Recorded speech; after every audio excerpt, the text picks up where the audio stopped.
देख रहे हैं अवाम के उठाए गए सवालात, हालत हाजरा पर तबसरों, तज्जियों, खबरों पर मुहित प्रोग्राम न्यूज लाइन रिदा सैफी के साथ।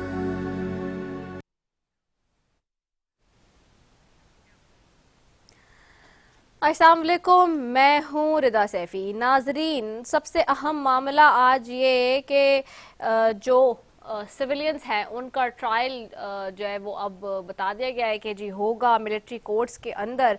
और आज ये फैसला आ गया है अदालत से, जहां पे पहले इस फैसले को कलअदम करार दिया गया था, तो आज इस फैसले को जो कलअदम करार दिया गया उसको वापस से जो है वो रिस्टोर कर दिया गया है। और ये बताया जा रहा है कि किस तरह से अब सिविलियंस का ट्रायल होगा मिलिट्री कोर्ट्स में। सवाल ये है अगेन कि क्या पाकिस्तान के अलावा दीगर ममालिक में भी सिविलियंस का ट्रायल इस तरह के नौयत के केसेस में होता है मिलिट्री कोर्ट्स में? तो जवाब उसका ये है कि बिल्कुल होता है। बहुत सारे ममालिक में ऐसा होता है कि जी इस तरह के जब मामला होते हैं, क्योंकि ये जो सानिया हुआ 9 मई का, वो अपनी नौयत का अपने हिसाब से एक अजीब मामला था। और इस तरह के जो मामलात हैं जिसमें ख़ास तौर पे शहीदों की तनसीबात के ऊपर हमला किया जाए और उसको नुकसान पहुंचाया जाए, ये कतई काबिल कबूल नहीं हो सकता किसी भी कौम के लिए। उसके जो शोदा हैं वो बड़े काबिल एहतराम होते हैं।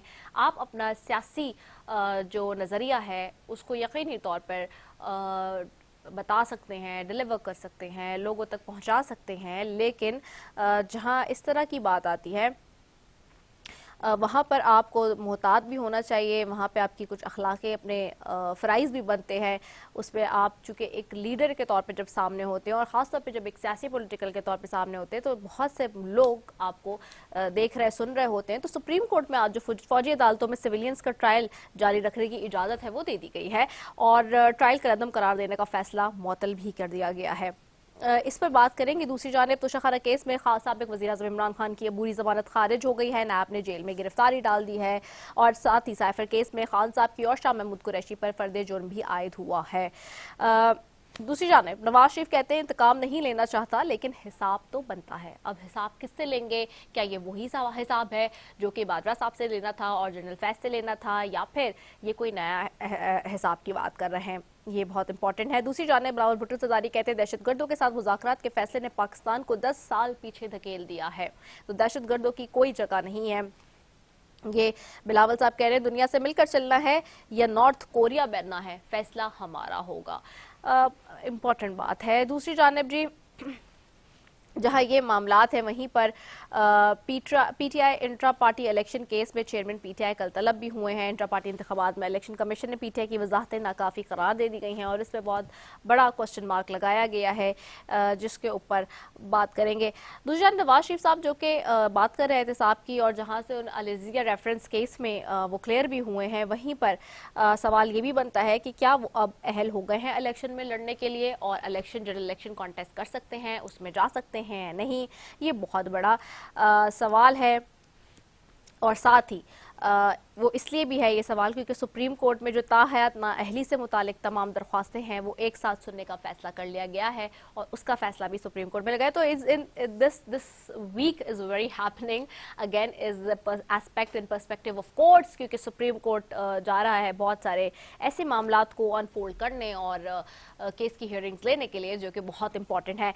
इस सब पे बात करूंगी जी। मेरे साथ बहुत इंपॉर्टेंट गेस्ट आज मौजूद हैं जी स्टूडियो में। मेरे साथ मौजूद हैं राना जफर इकबाल साहब हैं, सदर हैं मुस्लिम लीग नून लॉयर्स फोरम पंजाब के, सीनियर एडवोकेट हैं, उनको खुशामदीद कहती हूँ। बहुत शुक्रिया सर फॉर ज्वाइनिंग अस।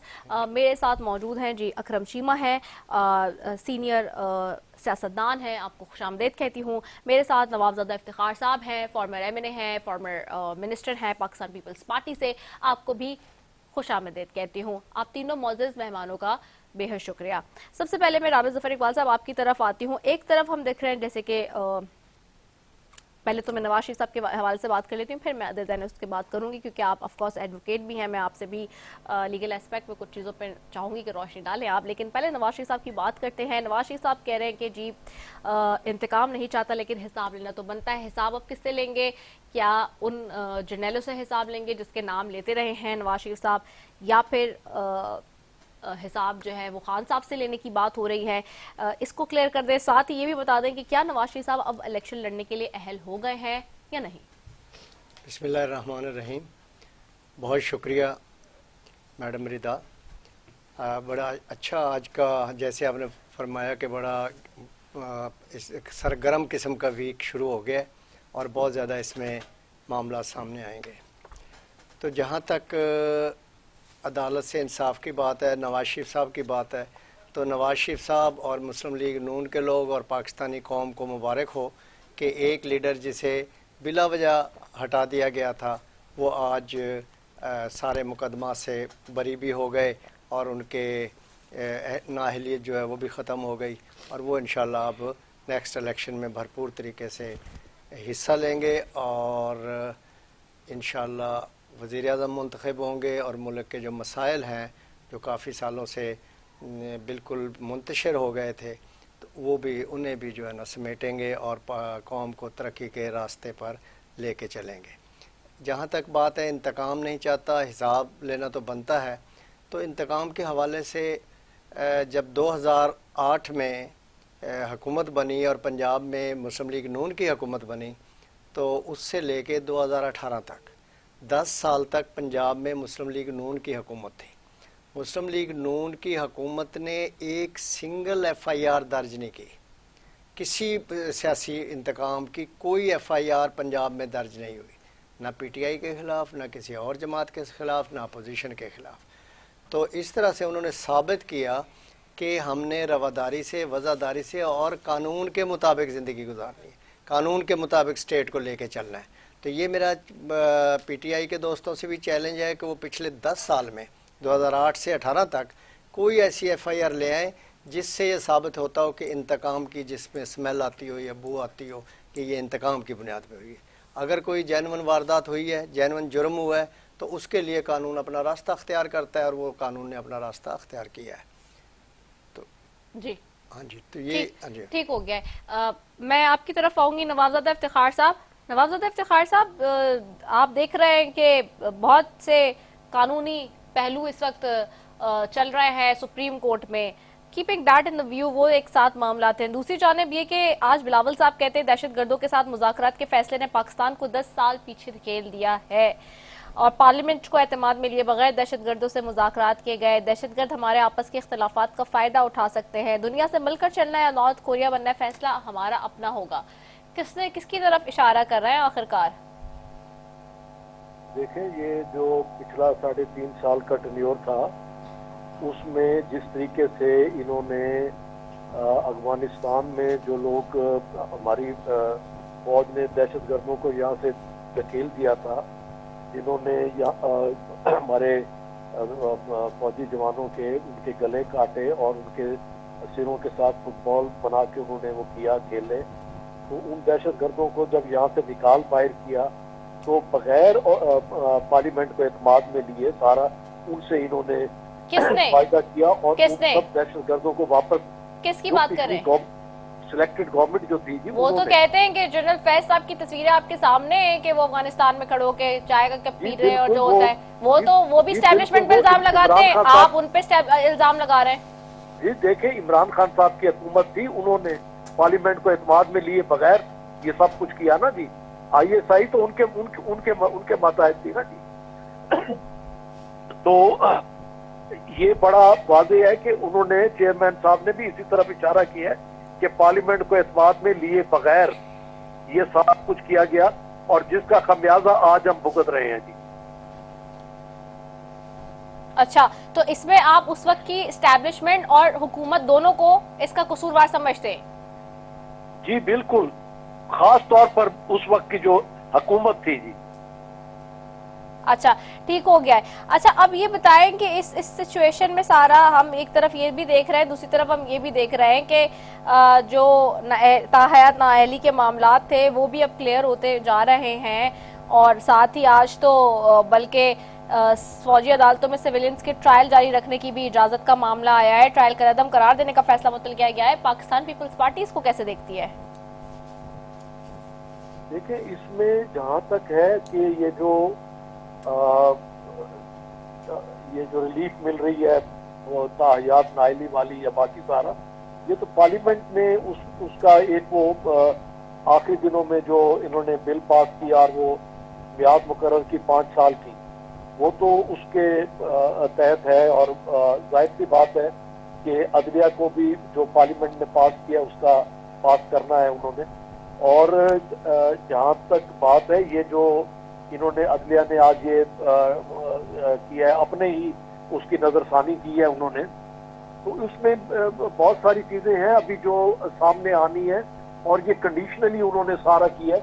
अभी ये तब तक डिटेल सामने ना आए तो इस पर कोई बात नहीं की जा सकती अभी तक की। ठीक हो गया है। अकरम चीमा साहब आपकी तरफ आऊंगे। अकरम चीमा साहब, आपको आवाज आ रही है? जी आ रही है, बिल्कुल। अकरम चीमा साहब, सबसे पहले इसी पे बात करूंगी। आज सुप्रीम कोर्ट में फौजी अदालतों में सिविलियंस का ट्रायल रखने की इजाजत हुई है और ट्रायल कदम कर देने का फैसला मुअत्तल किया गया है। आप ही की पार्टी थी जिसने 9 मई को जिस तरह से ये किया था, जब आप उसका हिस्सा थे और आप लोग सारा। अब ये बताइए कि ये सारी चीजें जो हो रही हैं इसके पराहे में, और खासतौर पे आज के फैसले को आप लोग कैसे देखते हैं? देखिए, मैं समझता हूँ कि जिस तरह नवाबजादा साहब ने अभी फरमाया कि ये अभी फैसला अबहम है इसके अंदर, और ये कंडीशनल फैसला आया है, और इसमें एक जो मैं समझता हूँ कि कानूनी तौर पे एक टेक्निकल गलती जो है, ये 5 मेंबर बेंच का फैसला था फौजी अदालतों में सिविलियन के ट्रायल का, और आज जो नजरसानी की अपील हुई है वो भी 5 मेंबर बेंच का फैसला है, जो कि कानूनी तौर पे 7 मेंबर बेंच होना चाहिए था, या 9 मेंबर बेंच होना चाहिए था, या फुल बेंच होना चाहिए था। तो मैं समझता हूँ कि अभी इसमें बहुत सारे कानूनी अभाव हैं, तो इस पे कमेंट करना मेरा ख्याल है कि अभी कबल अज़ वक्त होगा। अच्छा, और दूसरी जानिब जो हम देख रहे हैं कि एक के बाद एक सारी जो नाअहली से मुतालिक दरख्वास्तें हैं वो सुनने का फैसला भी सुप्रीम कोर्ट में सामने आ गया है और आगाज हो गया है इस केस के लिए भी। आप इसको कैसे देखते हैं? देखिए, इस मुल्क की बदकिस्मती यही रही है कि इस मुल्क में जो म्यूजिकल चेयर चलती रही है कि आज का शाह कल का चोर, आज का शाह कल का चोर, आज वो साहूकार हैं कल वो चोर थे। तो मैं समझता हूँ कि यही वो हमारे मुल्क का अलमिया है कि जिसकी वजह से आज हमारा मुल्क सफर कर रहा है, कर्जों में डूबा हुआ है, मईशत हमारी बैठ चुकी है, और मैं समझता हूँ कि अब ये मजाक मुल्क के साथ बंद होना चाहिए। और जिस तरह अभी मेरे भाई ने बात की कि नवाज शरीफ साहब बदला नहीं देंगे, नवाज शरीफ तो 3 दफा इक़्तिदार से निकाले गए हैं इस मुल्क से, तो अब वो 4थी दफा भी निकाले जाएंगे, तो फिर वो यही होगा कि मुझे क्यों निकाला। तो मैं समझता हूँ कि अब ये खिलवाड़ जो है ना इस मुल्क से की अवाम जो है वो इस खिलवाड़ को अब एक्सेप्ट नहीं करने वाली, और अब इंशाल्लाह ताला मैं समझता हूँ कि अवाम के अंदर बहुत ज्यादा अवेयरनेस आ चुकी है, और अब ये सारे इस तरह के जितने भी घोषणे वो नहीं चलने वाले। ठीक हो गया। अच्छा, वापस आपकी तरफ आऊंगी राना जफर इकबाल साहब। ये बार बार कहा जाता है कि जी ये तो पॉलिटिकल जो आता है इख्तिदार में वो कहता है कि जी हम पे पॉलिटिकल विक्टिमाइजेशन की गई थी और ये हुआ, और जो अपोजिशन में जाता है उस वक्त की वो कह रहा होता है कि हमारे ऊपर पॉलिटिकल केसेस बन रहे हैं। इमरान खान साहब भी यही कह रहे हैं, पीटीआई भी यही कह रही है। तो ये जो सिलसिला एक दर सिलसिला चल रहा है, तो आपको नहीं लगता पाकिस्तान में आप लोगों को, खास तौर पे मुस्लिम लीग नून को, कि जी माजी में भी यही सब कुछ होता रहा जो अभी हो रहा है? लोग ये बात करते हैं, ठीक है, कि जी ये वही रिपीटेशन का सिलसिला है, पाकिस्तान में चीजें लोग सीख नहीं रहा है, लर्नर नहीं हो रहा है, वही चीजें हो रही हैं और उसको खुद भी कंटिन्यू कर रहा है। जी देखें, पाकिस्तान में या किसी भी मुल्क में एक कानून का सिस्टम होता है, और उस कानून के सिस्टम में जब कोई वायलेशन होती है कानून की तो उस पर एक्शन लिया जाता है और उस पर मुकदमात आते हैं, जो मामला होते हैं। तो हर केस को ऑन मेरिट देख लिया जाए कि क्या नून लीग के खिलाफ जो केसेस थे वो किस बुनियाद पे थे, किस तरह से थे, उनका मेरिट क्या बनता था, क्या नैब कोर्ट के फैसले ठीक थे या हाई कोर्ट के फैसले ठीक है। तो उसमें आपको साफ नज़र आएगा कि उसके अंदर उस वक्त इतनी स्पीडी ट्रायल और इस तरह से की गई थी और कि उसके अंदर हकायक आए नहीं थे। एक बड़ी JIT बनी थी जिसमें 6 इदारे शामिल थे, और 6 इदारों में ने बहुत ज़ोर लगाने के बावजूद उसमें केस नहीं बन सके थे। तो इसीलिए वो बेटे की जो एक तनख्वाह थी जो अभी रिसीवेबल थी उसे एसेट डिक्लेयर करके ब्लैक डिक्शनरी में और उन्हें नाअहल कर दिया गया। कितना बड़ा अलमिया है कि आप 3 दफ़ा के वज़ीर आज़म को इस तरह से नाअहल कर दें और इस तरह से घर भेज दें जब उसका जवाज़ ही कोई नहीं था। तो उस हवाले से अदलिया जो है वो बेहतरी की तरफ पेशरफ्त कर रही है, उन्होंने अपने फ़ैसले देखे हैं। अब देखें ना, जुल्फ़िकार अली भुट्टो केस उन्होंने लगा लिया, जो भुट्टो साहब की के फ़ैसला था सज़ा का, उससे भी उन्होंने लगा लिया, जिसे कोई भी अदालत जो गुजरी सुप्रीम कोर्ट के जो भी आए जज साहबान, चीफ जस्टिस साहब, उन्होंने नहीं लगाया था, लेकिन फ़ायज़ ईसा साहब ने लगा दिया। वो भी क्रूशल मैटर्स और जो सेंसिटिव मैटर्स हैं उनको भी आज अदालत सुन रही है। इसी तरह वो धरना केस है, उसको भी वो सुन रहे हैं इसी तरह से।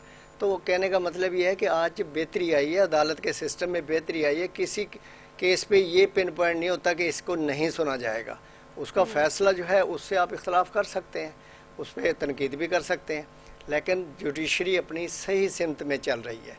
और इस पे जो है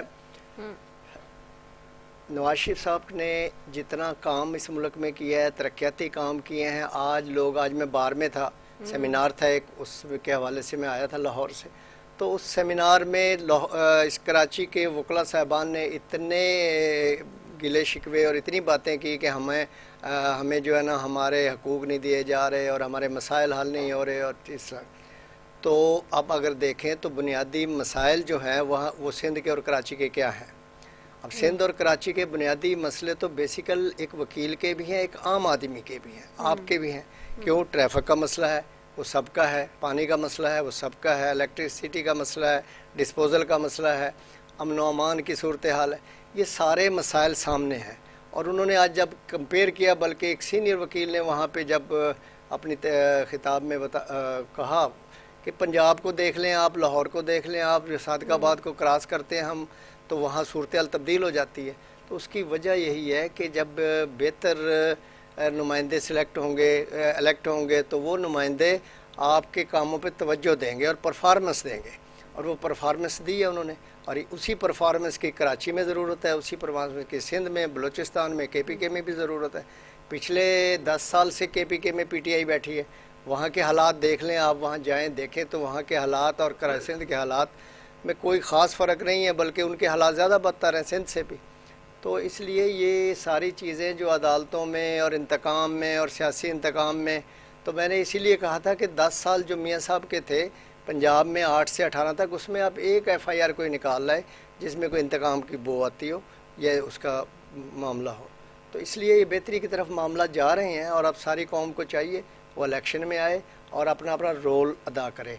वोटर्स को चाहिए वो अपना वोट दें, जिसको भी देना दें, जिसे वो मेरिट में समझते हैं दें, लेकिन वोट में आएँ, इलेक्शन में आएँ। इलेक्शन ही इसका असल हल है। और जितनी जल्दी असम्बली वजूद में आ जाएगी उतनी जल्दी मुल्क तरक्की की तरफ आगे बढ़ेगा। ठीक हो गया। नाज़रीन, गुफ्तगू का सिलसिला यहाँ जारी है। मैंने एक ब्रेक पे भी जाना है, कमर्शियल ब्रेक है, उसके बाद मैं वापस आ रही हूँ। आपने कहीं नहीं जाना है, स्टे ट्यून।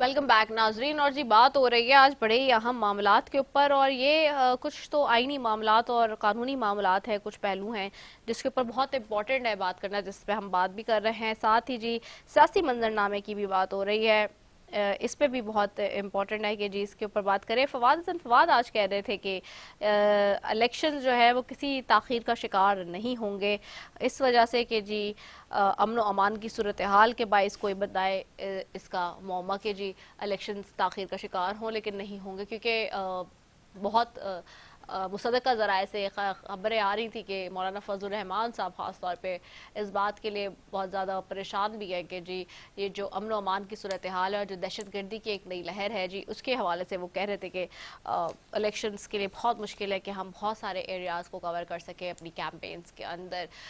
उनके ये ख़दशात हैं, ये उनके ख़यालात हैं, दूसरी जानिब कुछ और भी मामलात थे। तो बहरहाल वो कह रहे हैं कि ऐसा नहीं है।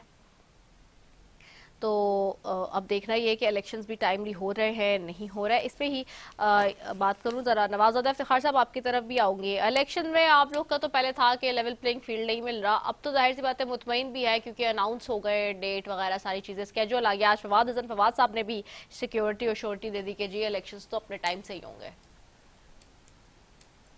हमारी डिमांड आज भी वही है कि शेड्यूल अनाउंस किया जाए जी। तो हम पहले बात कर रहे थे कि शेड्यूल अनाउंस किया जाए। और दूसरा जो हमारे लीग्स जो हैं, जो हमारे अलाइज थे, वो ये लॉ एंड ऑर्डर की बात कर रहे हैं और सारा, तो आप देखें कि चेयरमैन साहब क्वेटा में पिछले दिनों स्टेडियम में जलसा करके आए हैं जी। और केपी सर 8-10 हम मुख्तलिफ शहरों में हम अपने प्रोग्राम्स कर चुके हैं ओपन। और अल्लाह के फजल से आज हमारा कल पंजाब में था गुजरावाला के अंदर, आज भी हमारा लेडीज वर्कर्स कन्वेंशन था केपीके के अंदर, पेशावर के अंदर। तो मेरा ख्याल है कि ये कोई वो नहीं है कि हम इससे बहाना बनाएं, हमें फेस करना चाहिए और इलेक्शंस में हमें जाना चाहिए कि हमारे जो मसाइल हैं इसका हल सिर्फ यही है कि एक मुंतखब हुकूमत आए और वो आकर एक एतमाद के साथ फैसले करे और ये जो क्राइसिस हैं खासतौर पे इकोनॉमी के हमारे क्राइसिस, इससे मुल्क को निकाल सके। अच्छा, इसमें एक और बात भी है, कल मैं देख रही थी कि जी मुस्लिम लीग खैर नून तो यहाँ कल भी बैठे हुए थे सलमान साहब, वो तो इस हक में नहीं थे, लेकिन मैं पूछना चाहूंगी पीपल्स पार्टी का भी मौक़िफ़ कल आईपीपी से महमूद मौलवी साहब थे और वो ये कह रहे थे कि जी अगेन जो है कोई मखलूद हुकूमत बनेगी, नेशनल गवर्नमेंट बनकर आएगी। अगर नेशनल गवर्नमेंट बन जाती है तो आपको लगता है कि आप लोग उस हिसाब से फैसले ले सकेंगे? क्योंकि अभी भी बिलावल साहब जो है वो हर जगह खड़े होकर नून लीग पे तनकीद कर रहे हैं स्ट्रेट फॉरवर्ड। जी देखें, कुछ चीजें ऐसी हैं, जब आप इलेक्शन कैंपेन में हैं तो जलसों में आप जो बात आपने करनी होती है वो और है। जब इलेक्शन के बाद आप अलाइन करते हैं तो उस वक्त चीजें सामने और होती हैं। उस वक्त देखना पड़ता है कि मुल्क के इंतखाबात के बाद मसाइल जो हैं उसे किस तरीके से हल करना है और फिर कोशिश यही कि सबको साथ लेकर चलें। और जिन गंभीर मसाइल में हम फंसे हुए हैं, ये जब तक तमाम एक साथ नहीं चलेंगे, एक साथ नहीं बैठेंगे, उस वक्त तक ये मसाइल नहीं हल होंगे।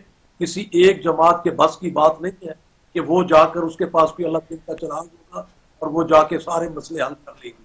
और उसके लिए कुछ जमातें इलेक्शन से पहले अलायंस कर रही हैं, कुछ का ज़हन में ये है कि इलेक्शन में जो भी हमें मैंडेट मिल जाएगा उसके बाद हम बैठेंगे और तमाम जमातों को साथ लेकर चलने वाली बात होगी। नहीं तो मतलब अभी आपने कहा इलेक्शन कैंपेन के लिए, तो क्या से भी क्रिटिसिज्म इलेक्शन कैंपेन के लिए लोगों को मुतवज्जे करने के लिए फिर इसमें हकाइक मुख्तलिफ हैं? देखिए, हमेशा जब इलेक्शन कैंपेन होती है उस वक्त फिजा और होती है, आपने और तरीके से कैंपेन करनी होती है। जब इलेक्शन हो चुके होते हैं उसके बाद फिजा और होती है, वहां पर आपने दूसरी चीज सामने रख के उसके मुताबिक अगले 5 साल के लिए प्लानिंग करके गवर्नमेंट में जो है बाकी दोस्तों को साथ लेकर चलना होता है। अच्छा, अकरम चीमा साहब आपकी तरफ आऊंगी। अकरम चीमा साहब, आपको आवाज आ रही है?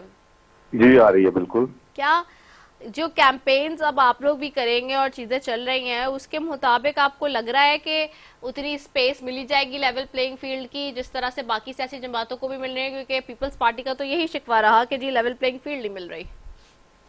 देखें, ये लोग 16 माह की इन्होंने हुकूमत एंजॉय की, उसके बाद इन्होंने केयर टेकर सेटअप अपनी अपनी मर्जी के अपने अपने सूबों के अंदर बिठाए, जो कि आज इनके फैसिलिटेटर बने हुए हैं। तो ये कौन सी लेवल प्लेइंग फील्ड की बात कर रहे हैं? अब ये वही पुराने तरीके से अवाम को बेवकूफ बनाने की चक्कर में है कि लोग इनकी बातों में आ जाएंगे कि मैं तुझे बुरा भला कहूँ, तू मुझे बुरा भला कह, और लोगों से वोट बटोरते हैं। अब इस तरीके से वोट मैं समझता हूँ कि कोई भी सियासी जमात बटोरने में कामयाब नहीं होगी। दूसरी, नवाबजादा साहब ने फरमाया था पहले कि जी हमारा जो है ये दहशतगर्दी के खिलाफ जो हमारा स्टांस है वो सबसे कामयाब है। भाई आप ये बताएं कि 3.5 साल दौरे हुकूमत के ऊपर जो तनकीद फरमा रहे हैं, उस 3.5 साल दौर में कौन सी दहशतगर्दी हुई? दहशतगर्दी तो आपकी 16 माह की हुकूमत के दौरान बढ़ी, जिसको आज फेस कर रही है केयर टेकर गवर्नमेंट।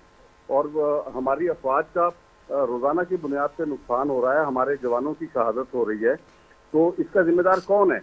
मैं तो समझता हूँ कि आपकी पॉलिसीज हैं, जो आपने 16 माह के अंदर जो पॉलिसीज को बदलने की नाकाम कोशिश की और बुरी तरीके से नाकाम हुए, माशी महाज से आप लोग नाकाम हुए, पब्लिक को आप कोई चीज डिलीवर नहीं कर सके, तो ये इस तरह मलबे डालने से अब कोई फायदा नहीं है।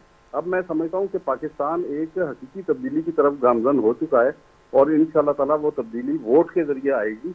और मैं समझता हूँ कि तमाम सियासी जमातों को पाकिस्तान तहरीक इंसाफ समेत तमाम सियासी जमातों को जो है ओपन माहौल मिलना चाहिए और इलेक्शन होना चाहिए। एक तरफ एक पार्टी की पकड़ धकड़ जारी है, उनके रहनुमाओं को जेलों में डाला हुआ है, और दूसरी तरफ पार्टियों को जलसों की इजाजतें दी जाती हैं। और जब हमारी बारी आती है, जब हम कहते हैं कि जी हमें जलसे की इजाजत दें, तो उस वक्त जो है दफा 144 लगा दी जाती है। लेकिन इसके बावजूद आप पब्लिक का मूड आपके सामने है। बिलावल साहब ने भी कोहाट में जलसा किया, आप उसकी प्रेजेंस देख लें। और हमारी 3rd 4th ईयर की जो लीडरशिप है उसने जलसा किया, तो उसकी आप उसका क्राउड देख लें। गो के उसको नेशनल मीडिया के ऊपर, टीवी मीडिया के ऊपर नहीं दिखाया गया, लेकिन इसके बावजूद वो बच्चे को पता है कि पाकिस्तान में इस वक्त क्या चल रहा है। तो मैं नहीं समझता कि इस तरह के को हरबे इनके कामयाब होंगे कि मैं आपको गाली दूं, आप मुझे गाली दो। ठीक हो गया है। इस तरीके से लोग हमें वोट जावेद अहमद सितारी साहब ने ज्वाइन किया है, senior former vital issues which are going on in the supreme court, proceedings चल रही हैं और आज एक अहम फैसला मामला सामने आया है, फैसला सामने आया है। इसमें हमने माजी में भी बात की थी जब ये ट्रायल कलअदम करार दिया गया था, लेकिन आज जब इसको मुअत्तल करने का फैसला आया है, मैं चाहूंगी कि आप अपनी इस पर राय जरा जरूर दीजिए। जनाब देखिए, बात तो ऐसी होती है कि जो केसेस रियासत बनाती है, उन केसेस में जो प्रोसिक्यूटर्स होते हैं, एडवोकेट जनरल होते हैं, अटॉर्नी जनरल होते हैं, वो रियासत के वक्तों में जब हुकूमतें होती हैं वो उन्हीं के मुताबिक चल रहे होते हैं। आज अगर निगरान हुकूमत, जो कि आज़ाद हुकूमत कहलाती है, लेकिन इनके इस वक्त जो प्रोसिक्यूटर्स इनके हैं और उनका जो रवैया है वो वही है जो एक रियासत में जो हुकूमती जो ना वकील होते हैं उनका है। जब हम इस बात को देखते हैं कि कोई केस ट्रायल पे आ रहा है, कोई फैसला कलअदम हो रहा है, तो हम इसमें एज्यूम कर लेते हैं इस बारे में कि रियासत की जो है वो दिलचस्पी नहीं रही उन केसेस के अंदर, और वो लिहाजा जो प्रोसिक्यूटर्स हैं, एडवोकेट जनरल हैं या अटॉर्नी जनरल है, डिप्टी अटॉर्नी जनरल हैं, उन्होंने कोई दिलचस्पी नहीं ली, तो फिर रियासत जो हुकुम अदालतें होती हैं, तो अदालतें तो वकील असिस्ट करते हैं तो आगे चलती हैं और उन्हीं की रोशनी में फैसला करती हैं। जब रियासत असिस्ट नहीं कर रही, रियासत दिलचस्पी नहीं ले रही, तो फैसले तो इस तरह होंगे। अच्छा ठीक है, अब लेकिन एक टेक्निकल इस पे बात जो अभी अकरम चीमा साहब कह रहे थे, उस पर थोड़ी सी रहनुमाई फरमाइएगा कि वो कह रहे थे कि जी पहले भी 5 रुकनी बेंच था और ये भी 5 रुकनी बेंच है, तो क्या ये कानून के जो मेयार है और जो उसकी सारी बेहतर तरीके से फॉर्मेलिटीज उसको पूरा करता है?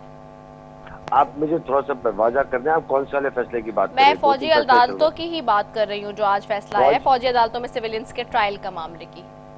अच्छा जी, देखिए जी, वो तो एक बात इस तरह होती है कि अगर किसी चीज की रिव्यू पिटीशन जाती है तो रिव्यू में जो भी फैसला होता है वो उसको मानना पड़ता है, क्योंकि रिव्यू भी वही जजेस करते हैं, वो उतनी नंबर की बेंचेस करती हैं और दीगर मामलात होते हैं। तो ये कोई अचंभे की बात नहीं है, क्योंकि वो कहते हैं वो भी सुप्रीम कोर्ट का फैसला, ये भी सुप्रीम कोर्ट का फैसला है। तो रिव्यू में बाज़ औक़ात कोई चीज रह जाती है, उसको एजिटेट करता है और वकील असिस्ट कहता है कि इस तरह की बात होनी चाहिए, ये बात रह गई है पुराने जजेस ने या आपने सुनते हुए, सेम बेंच होती है तो आपने सुनते हुए ये बात हमारी उसको अप्रिशिएट नहीं किया और दीगर चीजें नहीं की। तो ये रिव्यू में इस तरह की बातें हो सकती है। रिव्यू में कोई मतलब बात नहीं होती है। रिव्यू में अगर फैसला आता है तो वो नई बात लिखेंगे उसके अंदर कि उस वक्त जिस वक्त केस आर्गू हो रहा था उस वक्त इस बातों को ओवरसाइट हो गई थी या इग्नोर कर दिया था या दीगर जजेस ने उसका नोटिस ले लिया था या वो सही वकील सही तरह असिस्ट नहीं कर पाए थे। तो इस तरह की बातें लिखी जा सकती है, उसमें कोई बात नहीं ऐसी नहीं कि अगर वही 5 रुकनी बेंच और दूसरी 5 रुकनी बेंच रिव्यू में फैसला कर रही है तो रिव्यू का फैसला बड़ा फैसला होता है। अच्छा, दूसरी जानब मैं चाहूंगी इस पे भी थोड़े से नजरसारी कर ले, इस सारे मामले पे भी थोड़ी सी बता दे कि सुप्रीम कोर्ट में जो ताहयात नाइली से मुतालिक तमाम दरख्वास्तें एक साथ सुनने का फैसला किया है। इसका हमने देखा था कि वो एक फैसला आया भी था जिसमें शिक नंबर 2 की जो बात हुई थी सारी। अब आप इसको थोड़ा सा कैसे देख रहे हैं? हमने बड़े डिटेल इसमें प्रोग्राम किया था जी। देखिए, ताहयात जो नाअहली है ना, अब ताहयात का जो लफ्ज है उसकी हमारे यहाँ कानून में कोई तारीफ नहीं मिलती, न आइन में तारीफ मिलती है। अब जैसे हम कहते हैं किसी शख्स को उम्र कैद, तो उम्र कैद की तारीफ 14 साल भी आती है, उम्र कैद की तारीफ 25 साल भी आती है उसमें कानून में। ये केस की नौयत होती है। अब जो नई बहस छिड़ी है कि ताहयात पे बात नहीं है, 5 साल की तो नजीर मौजूद है कि 5 साल तक नाअहली हो सकती है। जो ताहयात का जो लफ्ज कहा है उस पर बहस होनी है, उसकी नई इंटरप्रिटेशन आनी है और वो अगर नई इंटरप्रिटेशन आती है तो ये एक अच्छी बात है। मैं समझता हूँ इसके अंदर कि अगर हम किसी शख्स को देखें, कोई भी लीडर पाकिस्तान के अंदर अगर हम देखें, 3 बड़ी पार्टियां हैं, पीटीआई है, मुस्लिम लीग नून है, पीपल्स पार्टी है, ये वो 3 जमातें हैं, बड़ी जमातें हैं जो 50 से 60% वोट लेने की ताकत रखती है। और इस तरह की पार्टी, इस तरह के लीडर जो होते हैं कौम का असासा होते हैं, हर बड़ी पार्टी का, जो 50-60% वोट लेने की होते हैं। लेकिन अगर हम उनको ताहयात नाअहल कर दें तो हो सकता है हम राइट ऑफ नुमाइंदगी, इलेक्टेड मतलब राइट ऑफ नुमाइंदगी जो होता है उसको हम किसी को डिप्राइव कर रहे हो, या अगर किसी बेंच ने काम किया हो सकता है किसी हुकूमत के दबाव में किया हो, या किसी जज की अपनी पसंद नापसंदीदगी वाली बात है, बिल्कुल नस्ला टावर वाली बात है कि जज साहब ने कहा कि मैं नस्ला टावर देखना नहीं चाहता। वो कहते हैं ना, करे दाढ़ी वाला पकड़ा जाए मूंछों वाला। एसबीसीएल ने गलत बिल्डिंग बनवा दी, नस्ला टावर तोड़वा दिया, जिनके था उनको कंपनसेट नहीं किया। तो ये तो पसंद नापसंदगी की बात हो गई है, फरमाने शाही जारी हो गई। इससे पहले मैं कई मरतबा कह चुका हूँ, हमारे यहाँ अदालतों के फैसलों पर, अदालतों के रवैये पे नजरसानी होनी चाहिए। जब ये सुपीरियर कोर्ट में बैठ जाते हैं जजेस, तो ये जजेस बन के फैसले नहीं करते बल्कि फरमाने शाही जारी करते हैं। आप पीछे 4, 5, 6 जजेस की आप सीरीज उठा के देख लें, कहीं फैसले मेरिट पर हैं, कहीं फरमाने शाही हैं, कहीं मनपसंद है, कहीं हुकूमत के दबाव में, कहीं रियासत के दबाव में, कहीं फौज के दबाव में। तो अगर अदालतें इस तरह के फैसले करती आ रही है दबाव में रहकर, तो अदालतों को बंद कर देना चाहिए। लेकिन ताहयात नाअहली वाली जो बात है, इस पर यकीनन कोई नई तारीफ आनी चाहिए, वरना किसी को भी उठा के कोई भी अदालत किसी भी अच्छे रिप्रेजेंटेटिव को, जिसने सारी जिंदगी 20, 22, 25 साल, 40 साल मेहनत करके आवाम में अपना इमेज बनाया, अपनी ताकत बनाई, रियासत में बनाई ताकत, इंटरनेशनल हुकूमतों में बनाई ताकत, फॉरेन अफेयर्स के अंदर बनाई ताकत, इंटरनल अफेयर्स में बनाई, फौज के अंदर बनाई। ठीक है, बहुत शुक्रिया जावेद चितारी साहब, आपका वापस आऊंगी आपकी तरफ। राना जफर इकबाल साहब, ये तो मामलात हैं ऑफ कोर्स, लेकिन अब जैसे हम देखते हैं पीटीआई ने आज इस बात पे कहा है कि जी नवाज शरीफ साहब की अदालत से बरियत इंसाफ के ताबूत में आखिरी कील है। वो ये कह रहे हैं कि again this is a part of some deal behind of all this happening, और इसी तरह की इल्जामात और बातें आज भी वो हो रही हैं। और ये हमेशा होता है कि जो इक़्तिदार में आ रहा होता है अपोजिशन उसके हवाले से इस तरह की बातें करती है। अच्छा, इसमें जो है ना, देखें पहले भी मैंने अर्ज किया था कि केस टू केस देखें जी, हर केस का अपना एक मेरिट है। जो प्लांटेड केस हैं वो सरवाइव नहीं करते कभी भी, वो वक्ती तौर पे एक बेनिफिट दे जाते हैं, जैसे 2018 में एक बेनिफिट मिल गया। अब जब वो मेरिट पे सुप्रीम कोर्ट ने अपीलें, हाई कोर्ट ने जब अपीलें सुनी तो हनीफ अब्बासी का केस भी फारिग हो गया, क्योंकि उसके अंदर भी कुछ था ही नहीं। और एक और बात, उस केस में तो इतना अजीब सा फैसला था कि जितने एक बंदा है जिसको उन्होंने नॉमिनेट करके सजा दे दी, और जो कैरियर थे, जो और लोग थे, क्योंकि वो एक बंदे से लिंक ही नहीं हो सकता था मंशियात का केस, तो बाकी के लोगों को ट्राई ही नहीं किया। तो इस तरह के फैसले हाई कोर्ट में, सुप्रीम कोर्ट में नहीं ठहर सकते। यही सूरत हाल मियाँ नवाज शरीफ साहब के खिलाफ केसों की है कि एवन फील्ड में आप देखें, जज मोहम्मद बशीर साहब ने क्लियर लिखा कि मियाँ साहब ने कोई किकबैक्स नहीं ली, कोई करप्शन नहीं है। मतलब ये फैसले में सारा कुछ लिख के और आखिर में लिख रहे हैं कि जी उन्हें 10 साल की ये सजा दी जाती है। तो वो फैसला कैसे स्टैंड करेगा? ठीक। तो दूसरी बात यह है कि इवन फील्ड हो या और चीज़ें हो, उनमें मियाँ नवाज शरीफ साहब का नाम ही नहीं था, पनामा में मियाँ नवाज शरीफ साहब का नाम ही नहीं था लिस्ट में, लेकिन उन्हें इंतकाम का निशाना बनाया गया, जो वाज़े नज़र आता है, और कोई रिकॉर्ड और कोई दस्तावेज़ और शहादत सफ़ा मिसल पे नहीं है। अब रह गया जो केस पीटीआई के ख़िलाफ़ है, अब 9 मई के केस है।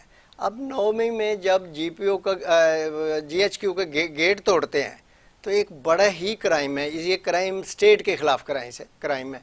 इस क्राइम में आप कह दें जी इसको उसके साथ कर लें कि मियाँ साहब के जो केसेस हैं उनके साथ कंपैरिजन कर लें, तो किसी तरह नहीं हो सकता। वो एक कोर कमांडर जो बिल्कुल फ्रंट पे बैठे हैं, लाहौर के बॉर्डर पे सिर्फ 20 किलोमीटर के फासले पे, उनके घर में चले जाते हैं, उनके कपड़े लहराते हैं और तरह तरह की बातें करते हैं। तो ये मुकदमात जो हैं ये वैसे ही हैं जैसे पहले इन्होंने 2014 में रेडियो स्टेशन के अंदर दाखिल हो गए थे और सारा रिकॉर्ड वहाँ का तबाह कर दिया था, पेशावर में तबाह कर दिया था। अब उन केसों को कहेंगे जी ये केस और इनके केस जो है वो एक इक्वल उस पे लेवल पे हैं, ये तो नहीं हो सकता। अब इनकी जो इस वक्त साइफर केस है, अब साइफर केस भी स्टेट के ख़िलाफ़ एक ऑफेंस है, वो कोई आम नॉर्मल केस नहीं है। और उसमें वो कह रहे हैं जी नहीं, वो एक तमाशा बनाया हुआ था कि पेपर लहरा दिया जी ये साइफर है, और इतना मिसयूज़ किया रियासत के मामलात को कि जिससे पूरी दुनिया में हमारी बदनामी भी हुई और नुकसान भी हुआ। तो इसलिए ये सारे केस अब जब एक बंदा ऐसा आ गया है जिसने हर वो केस उठा लिया है जो सेंसिटिव है, जिसको कोई हाथ नहीं लगाता था, वो केस उठा लिए हैं। धरना केस है, उसमें जुल्फ़िकार भुट्टो की जो सज़ा है उसका केस है उसमें, और अब ये इलेक्शन की लाइफ टाइम। अब देखें, एक शख्स रेप करता है, उसकी सज़ा उसे मिलती है 10 साल। 10 साल के बाद वो 5 साल के लिए नाअहल है। इतने हीनियस ऑफेंस के बाद एक शख्स डिकेटी करता है, उसकी सज़ा मिलती है उसे 10 साल, लाइफ टाइम मिल जाती है। फिर भी वो 14 साल बाद उसकी सज़ा पूरी होती है, 5 साल वो उसको गुजारे और उसके बाद फिर वो अहल है। जबकि एक ऐसा बंदा जिसके खिलाफ यह है कि रिसीवेबल अमाउंट थी वो मेंशन नहीं की और वो नाअहल हो गया और वो लाइफ टाइम नाअहल है। तो ये जो बीच में एक तजादात हैं, इससे सुप्रीम कोर्ट दुरुस्त करने जा रही है, इस पे फैसले होंगे। और जैसे फ़ायज़ ईसा साहब ने बहुत अच्छा किया कि फुल बेंच, फुल कोर्ट बना दी, 17 के 15 जज बिठा दिए, अब कोई एतराज़ नहीं कर सकता। तो इसलिए अदालत का रुख जो है सुप्रीम कोर्ट का इस वक्त बिल्कुल दुरुस्त सिमत में है और किसी के खिलाफ भी ज्यादती नहीं होगी और कोई आसार नहीं है इस बात के। ठीक है, बहुत शुक्रिया राना ज़फ़र इकबाल साहब आपका, अकरम चीमा साहब आपका, नवाबजादा इफ्तिखार साहब आपका, तीनों मौजूद मेहमानों को शुक्रिया। इसी के साथ अपनी मेज़बान को दीजिए इजाज़त। पाकिस्तान जिंदाबाद।